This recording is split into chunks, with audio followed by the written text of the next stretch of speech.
rough sitting there waiting for several hours for your moment to speak. But we did appreciate those who spoke. Your words were heard, and we were very gracious that you came. One of the things that was touched upon by several of the speakers in public comment is the fact that the public comment was never moved to the beginning of the session or the beginning of the meetings. It was voted on last week. The board members voted to keep the public comment at the end. We would really like to see that possibly change in the future. If the board would have a change of heart on that, because it is really rough on the members. It's rough on any public, whether it's a parent or whomever would like to speak at the meeting. It's hard to sit there until 10 o'clock when you have to get up early the next day. So maybe we could see that change in the future. Anything you want to touch on about that, Emily? No, I think the big thing is we heard a lot of teachers before the meeting say to us, I really want to go, but there's no way I can stay until 9 o'clock at night. There's no way I can stay until 10 o'clock at night. So we want to make sure that voices are being heard and that the opportunity is given. Along with that, though, we want to give a shout out to people like Heidi, who are willing and able to stay late and will be happy to read comments. So Heidi last night did a really great job. She took comments from multiple members at her school and read them before the board. So even if you're not able to make it to those board meetings, please send us any comments that you would like. You can also email the school board directly. That way they still hear your comments, because we know that our board is interested in the community's feedback, and we really want to make sure that we use our voices to make sure they know our points of view as well. Yes. Okay, so moving on, another topic that was popular in public comment was the COLA, the cost of living increase or adjustment that OCEA proposed back in November to the school board, to the school board / the district. And we would really just like to recognize the teacher that spoke last night. It was very emotional. She clearly is a great teacher. She provided or, shared a lot of her high data, which we're teachers. We know that's hard to achieve. So kudos to her for that. She seems very passionate. My feelings, and I think the rest of the room could feel that as well, that it's a shame that we are losing her. She said she's leaving the district. I don't know where she's going or what path she's going to pursue, but she simply said she cannot afford to live in Osceola County on this salary. And it seems that if she had some sort of reprieve or pay increase, maybe she would have stayed, because she seems like she really loves her job. Mm-hmm. And she made the point to note that she is a single person. Just an individual trying to survive on a teaching salary is challenging. And we know that most of our members are also trying to support a family. So doing that is really challenging, and also supports why we've been fighting so hard since October for this cost of living adjustment. Yes. And I personally know many single teachers with kids, single moms. And it's hard. It's really hard, especially in our economy right now. So we're fighting for you. All right, the class size, next topic, class size and certificates, or certification, sorry, that was mentioned as well. In public comment, someone spoke about trying to request a list of teacher class size and their certifications, I believe. And she said that the district didn't have that prepared or ready. So it was going to be a $12,000 cost to receive that list. So we are just going to take this opportunity to say that if you would like to email us and give us a list, or not a list, but just tell us what your class size is like, whether you're elementary, middle, or high school, we can compile our own list for free. And we could present that. So we are happy to do that. We just need the data. Anything on that you want to add? I think that's bargaining. Yeah, Z's going to touch more on that once we get to bargaining. So we'll give you more details then. Yes, the bargaining team is trying to fight for compensation for teachers who are over the legal class size limit. So Z's going to talk about that in a minute. And then insurance was touched upon.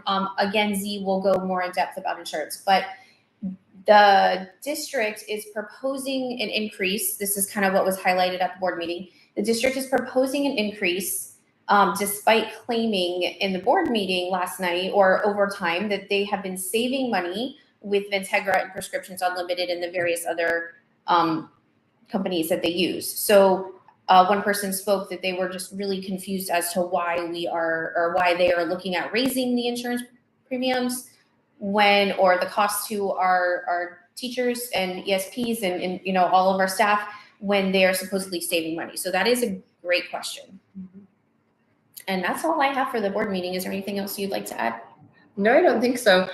So we've been watching the chat, and so we wanted to do kind of a little Q&A. If you have any questions on the board meeting, so far we've seen lots of feedback, lots of comments. So thank you so much for that. And really, thank you to those of you who stay tuned on that. Yeah. We know that the board does know we're paying attention, and that is the main goal. The main goal is open communication. A union is your way to have a place at the table. And so we are really here to make sure that our voices are heard, your voices are heard, and collectively the board knows what the needs of the teachers and the educators really are. Yes. Yep. And we hear you. Yep. Rent's up, insurance up, or everything. Mm-hmm. My rent just went up $300. So I'm right there with you.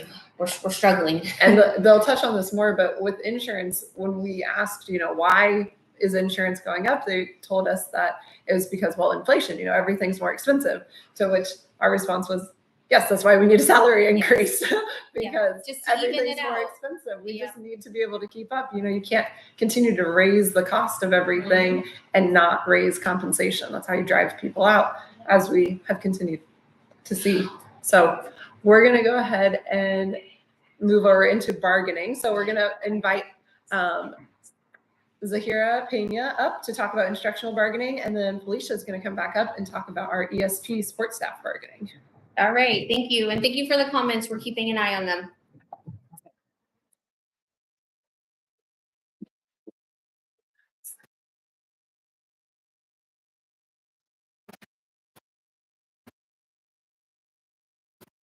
Good evening, friends, and thank you for joining us this evening. Remember that we also have a Q&A session. So if you have any questions for us, please feel free to write it down, and somebody else is monitoring it. My name is Aida Peña Andino. The majority of the people knows me as Z, and I am an elementary school teacher and part of the bargaining team, as well as part of the membership team.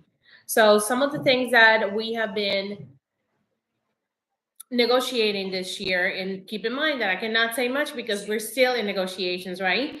And we don't want to damage that our leverage. So one thing that Heidi and Emily have mentioned is about insurance. Yes, the health insurance plans are sometimes very complicated to understand. And we want to try to present these changes as simple as possible. I always said, try to explain it to me like I'm a kindergartner.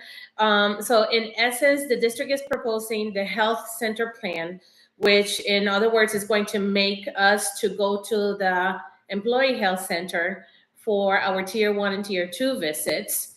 But you will need a referral for a specialist. The problem that we have with that is due to the limited availability in the health center, then you're going to be forcing the employees to go to those tier 3 more higher plans.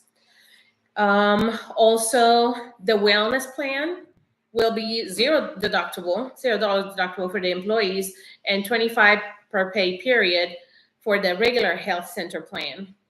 Then the deductibles inside the proposal are about half of what we're currently paying. So that's when they say that we are saving so much money.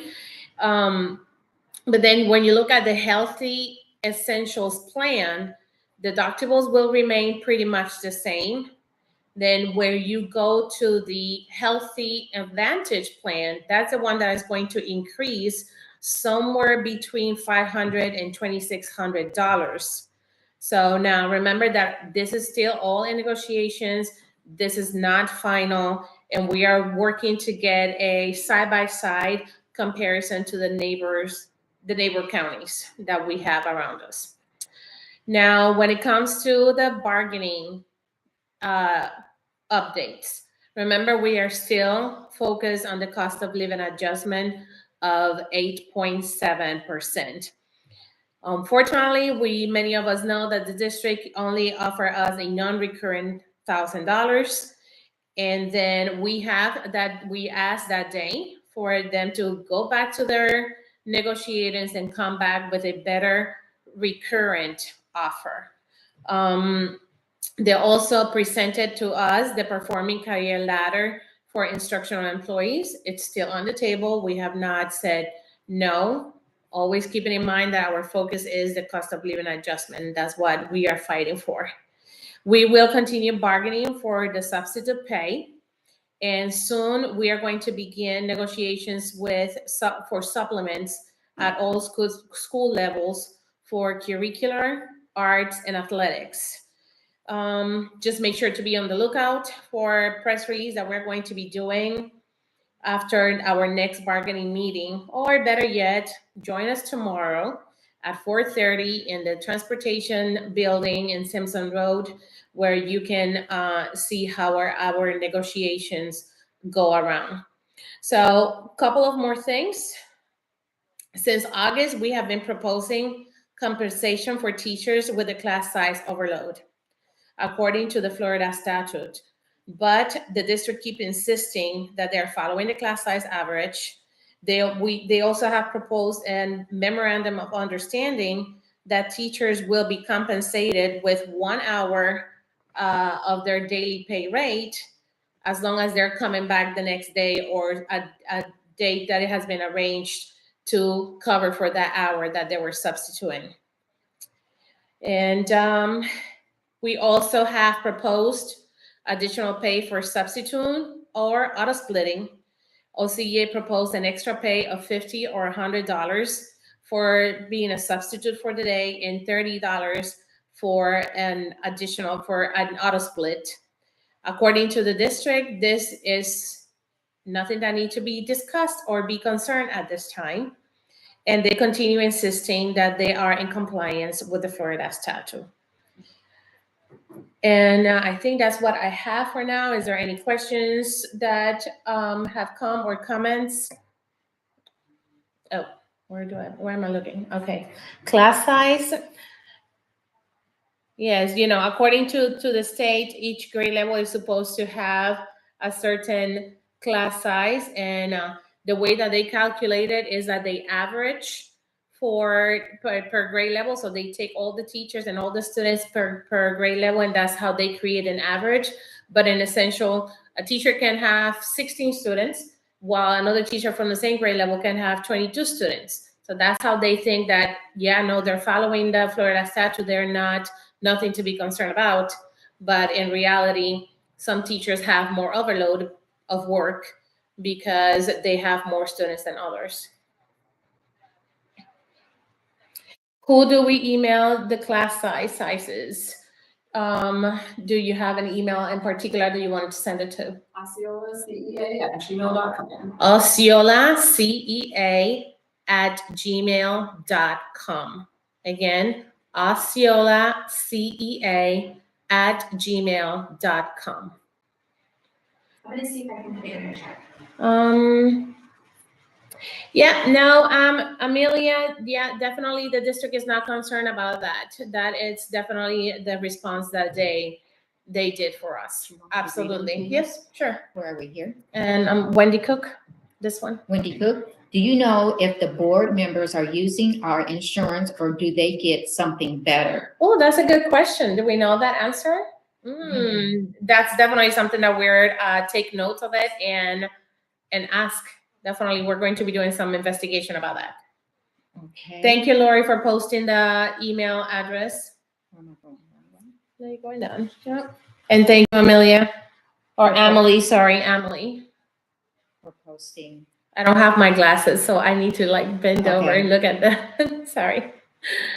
How about administrators' health insurance? Yeah, so we definitely going to be looking at that as well. What insurance the administrators get and what insurance the school board members get. Thank you for that inquiry. Okay, I think that's it. Okay. Now I'm going to leave you with Felicia. She is our ESP representative. for today. Again, my name is Felicia Smith, and I am an ESP in a high school here in Osceola County.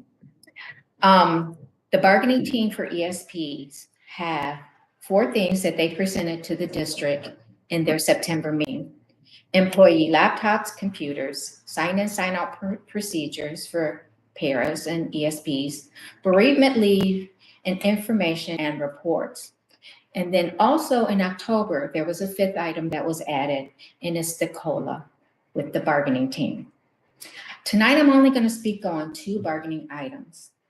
The OCEA bargaining team asked each ESP if each ESP could have their own personal laptop, like the students do, so they can communicate with each other, with their students, with their parents, and keep abreast on what is going on in the district and actually what is going on in the school. They have no access at all.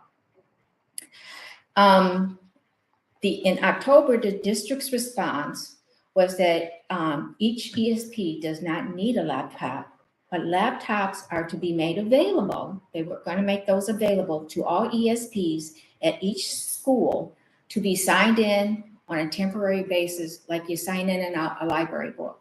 That's how they treat our ESPs. OCEA needs the district to commit to an actual number of laptops that would be made available to each school. My question to you tonight is, how many of you ESPs, paras, that don't have access to a laptop or a desktop computer have been set up with someone from the district to have access to a laptop? I'm interested to know the numbers tonight. Additionally, the district feels that the this language to add into our contract does not need to be written into the contract because of the cost. Then they'll have to reveal to you how much it would cost for them to buy laptops for us ESPs to have access to a system that we, in a district that we work in and we can't even communicate in. Mm-hmm. What do you think about that, ESPs? My second topic is the sign-in and sign-out procedures. This item, especially for our paras, because most of our paras, well, most of ESPs are non-exempt employees. That means there's no overtime pay for these positions because they're hourly. Sorry, that was my timer.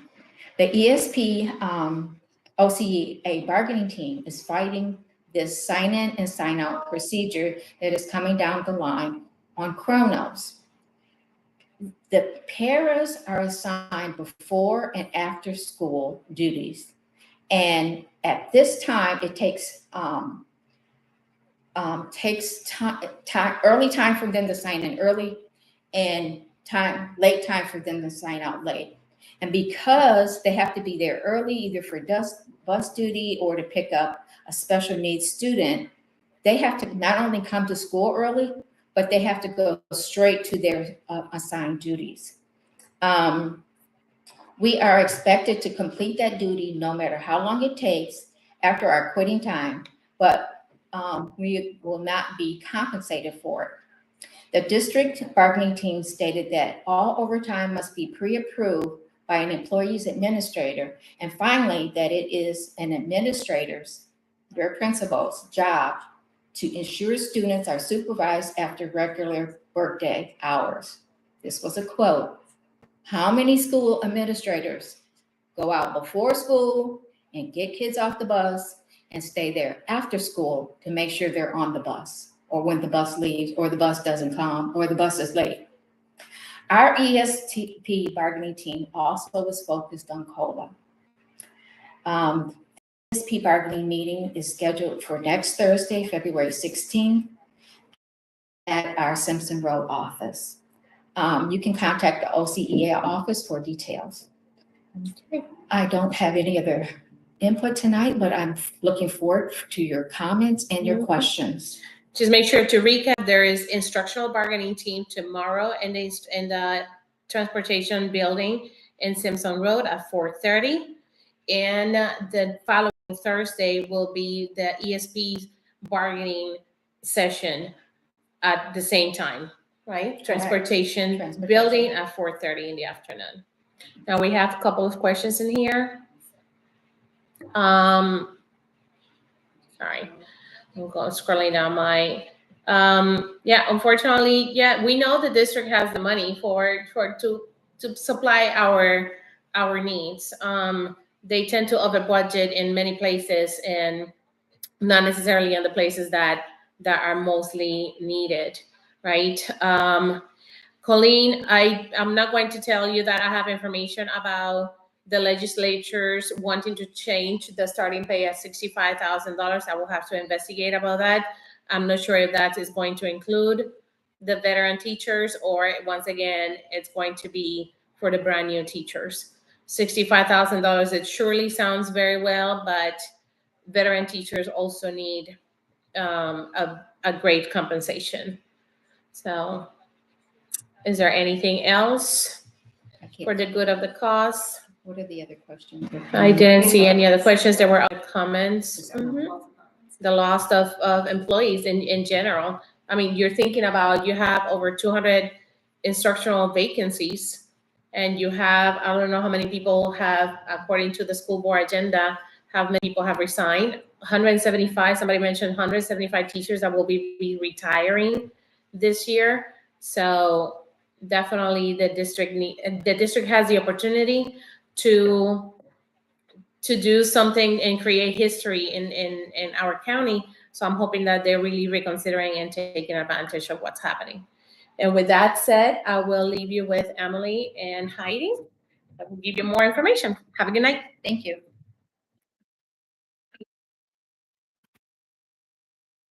Safety and ES, definitely. All right, so we are going to take basically everything that we've been saying on the local level and connect it with the state level. So going kind of to these questions.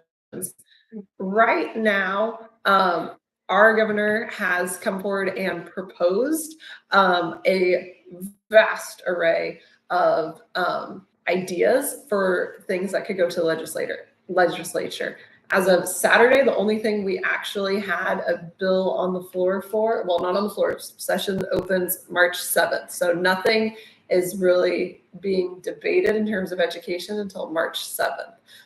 If they call a special session like they did last week, that might be, or this week, that might be something different. But the only thing right now is HB1, House Bill 1, does not have a Senate companion yet. It is for the voucher expansion for universal vouchers. So that is basically allowing public school dollars, public school taxpayer money that's allocated for public schools to be used to pay for charter, private, and homeschooling. Our concern with that is that we know our public schools need funding. And we are here as public school educators to make sure that that can happen. We do know that our governor has proposed, along with that voucher, he's proposed a $200 million increase to the total amount of money that the state gives towards teacher salaries. But some things to keep in mind about the $200 million is that it's not spread evenly across districts.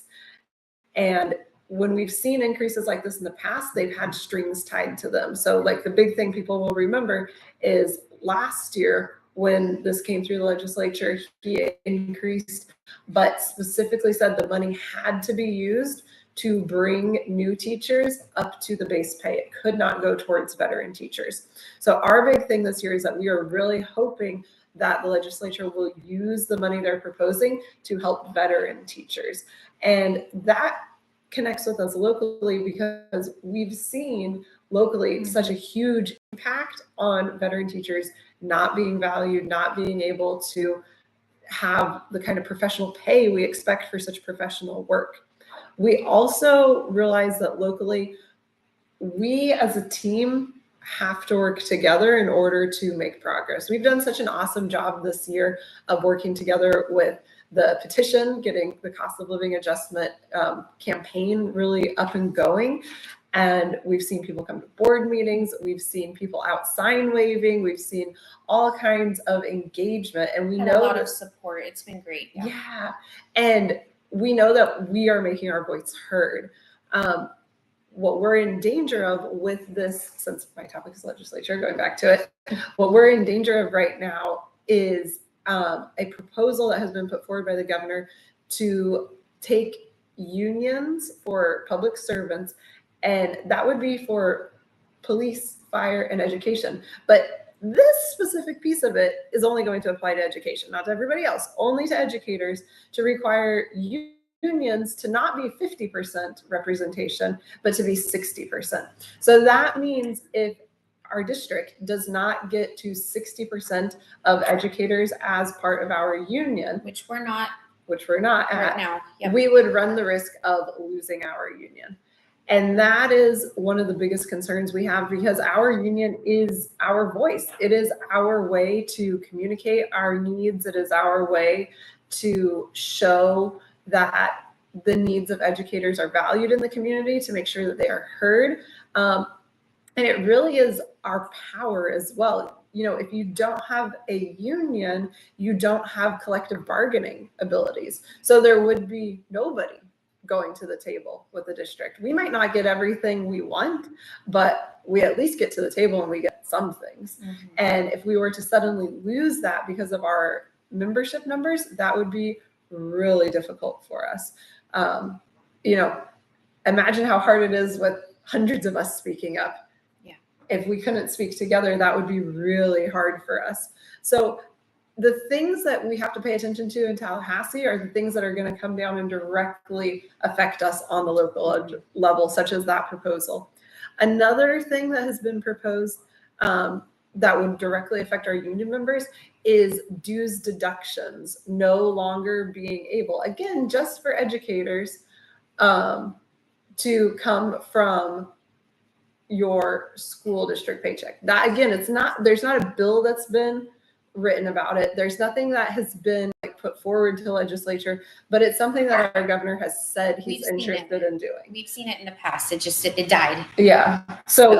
So we want to just keep an eye out for that. And that's another reason to keep thinking of, like, if we our membership now, we show we have that power, we show we have the need for this organization, and it's essential to our continuing ability to speak collectively. And with that, there's also more, again, education-only union legislation that would specifically prevent union literature, so like any handouts or anything coming from the union, from being on school campuses. So like how we right now have an OCEA bulletin board at every school, that would become illegal if this proposal were to become a bill and actually go through the whole process, which seems very counterintuitive when you specifically exist to represent people in that workplace, that you can't talk to people in that workplace about how you're representing them. And again, this isn't applying to fire, it's not applying to police, it's specific only to education unions, which makes it so much worse. You know, it really Targeting us. is very targeted. And so we don't want people to get caught up necessarily just in the numbers and the salary game. We have to look existentially at what are we looking at as a complete package? What do we need to speak up on? And the point of this isn't to kind of be alarmist. The point is just to say, when session starts March 7th, there's going to be a lot going on. We're kind of experimenting with this tell all idea to see what are we going to do moving forward as the legislature is making all these proposals. How can we stay informed? I want to point out feaweb.org has amazing resources for keeping up with everything that's going on in the legislature. So that would be one place to check out for a source of news as all of these things evolve. And you can sign up. I know I did this last year after I went to the legislative session. You can sign up to receive notification on the specific bills you're watching. So every time something changes with that bill, it'll notify you. And I believe that's on the legislative website, like Florida, whatever that is. Sorry. Well, I'll figure out what it is. We can put it in the comments. And it emails you and lets you know exactly what's going on with that bill. Mm-hmm. All right, we're going to head to the chat and look at some of these questions. Give us a minute. We've seen lots of them. And I know one thing too, I've been hearing is that some of those union bills are being put together in something called the Teachers' Bill of Rights. So don't be fooled by that title. It's really not giving us more rights. It's trying to take some of our rights away. And you know, we're all educated people. We probably realize that, but share that with everyone and anyone you know who votes. Yeah, I think the big thing is that we want to make sure that people are interested, that stay informed, and that know there's a lot of proposals right now specifically that address educator unions that aren't addressing any other unions. They're very specific to education. And so we need to make sure to keep an eye on all of that, because if you lose your local union, you lose the people who enforce your contract, right? So you can theoretically have the district take planning time whenever, take lunch whenever, because there's no one there Force you to to sub file on a your planning grievance. if you do. Yeah, You and know? if you have no one to go to say, hey, this happened to me, what can I do? We get in a much worse situation. So we want to make sure that people are informed of everything that is going on. Seeing lots of questions that you guys are answering for each other. So Yeah, thank yeah. you. Can we reach out for support? Yes. If you know somebody with fire or police, reach out. I know FEA has been reaching out. I believe Lair has been reaching out as well. Building those relationships is huge. And having, you know, just the conversations. If you have a husband who's a firefighter, or an aunt or a cousin, or, you know, anyone that's connected with those professions, really making sure they know, hey, you know, not these things aren't applying to your unions. Could you talk to your unions about how we can stand in solidarity? Yeah, the idea of unions is that we all support one another, you know, and we support other unions as well. So Yep. We're all for workers' rights. yes. That's a good way. Yes, yeah, the FEA Power Hour is a great way to get people involved. Absolutely. Power Hour is basically, so if you're ever like, oh, I want to call the legislature and, you know, say my piece, I want my voice to be heard, but you don't know how to do that. FEA has basically a live Zoom where they say, okay, this is what our talking points are, this is how you would say it, and now this is how you would go and actually communicate. And right there in that Power Hour, they'll give you phone numbers you can call, they'll give you emails you can reach out to, and they'll give you scripts of like, here's talking points, this is what you could say, so that if you know you have lots of things you want to say about education but aren't sure how to get started, they walk you through that process so that you feel comfortable reaching out and using your voice. Because again, the whole purpose is that we can use our voices. Yep. So, And it does actually make a difference. So what is our current percentage of union participation? So this is interesting too, because we're split since we bargained 2 different contracts. We have our instructional and then we have our ESP percentages. I do not have the numbers in front of me. Our instructional is above 50% right now, but our ESPs are significantly below. So when you are looking at who can you recruit in your schools, talk to your ESPs. ESPs include extended day if you're at elementary school. Extended day teachers are eligible to be union members. Nurses, school techs are eligible. A lot of your front office staff is eligible. Talk to them and say, hey, do you know that you're eligible for this? Do you know what the benefits are? And then side note for you, if you are the recruiter, when they fill out the form online, they can put in your name as a recruiter, and you automatically get $10 from the union. If you get up to 5 people, then you get a bonus of $50. So if you recruit 5 people, we give you $100 because we know that having those conversations is so important, and it takes a lot of your time as well. So we're all about compensating people fairly for their time. ESP percentage right now is 29%. Ooh, okay. Yeah, our ESP percentage is around 29% right now. So we need to work on that. Yeah. Yes, that's a huge thing. If you know some ESPs, please talk to them. Please reach out. Youth mental health workshop. It's not mandatory unless they're paying you to be there during your normal contractual hours. They can suggest that you attend a Saturday and they will have to pay you a $100 stipend, but they cannot mandate that you go on a Saturday. You go to school during your contractual hours. The state is requiring 80% of educators within the district to be fully trained by, I believe, July 1st. But that is on the district to organize who and how gets that training. And it is on us to say, I work my contract. And we all know we don't really work our contract. We go home and we grade papers and we plan lessons and we prep all this material. We all do so much extra just to meet the needs of our kids. Our frustration is that our district didn't plan better. Mhm. You know, we could have had this kind of training much sooner in the year. We could have made a better plan The for PD this. day could have been Mhm. for that.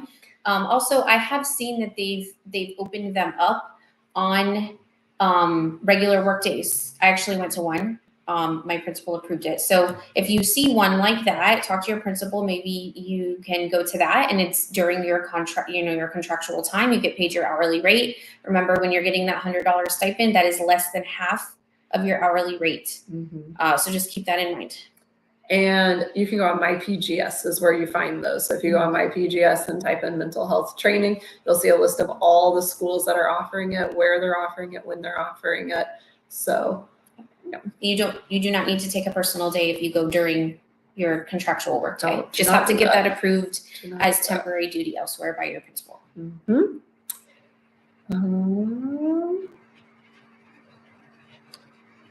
48%.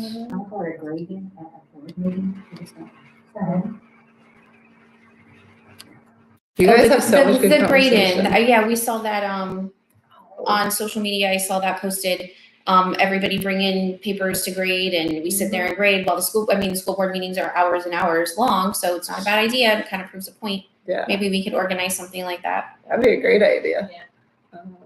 Also, I'm so glad to see so much engagement. This is a really, we weren't quite sure how this was going to go. So this is a really exciting turnout to see people enjoying this. Please let us know if you'd like to see more of these. We're considering doing one maybe after every board meeting or before like twice a bargaining month or something. sessions, as there's so much going on right now with all the different moving pieces.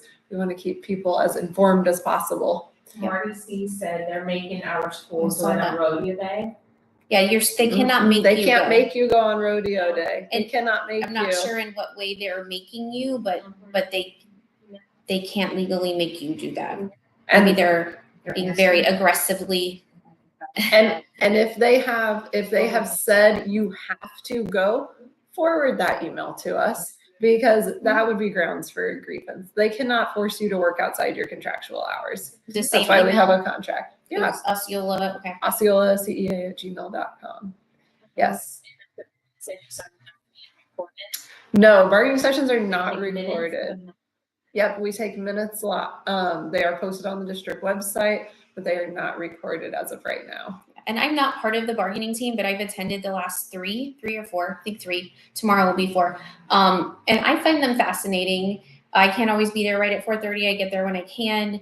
And I think it's just been really eye-opening to see what is happening between our district and OCEA. So if you can make it, I think it's a great opportunity just to see how the whole process works and what kinds of things our district is saying. Matthew Marshall is talking about the superintendent offer us $1,000 a month ago. That was their counter offer for our 8.7% living adjustment. Yeah. And it's not COVID money. Right, it's not COVID money. They were proposing using ESSER funds to pay for it, but again, it was a one-time payment. Which Doesn't- other funds do you want to explain? ESSER funds was the funding that the federal government gave the districts when COVID hit. It was kind of like district money, how they could recover. They had a lot of flexibility in how they spend it, but it will be expiring, and some this year and some in 2024. So we know the district wants to spend it. That was their rationale in their MOU when they proposed it to us.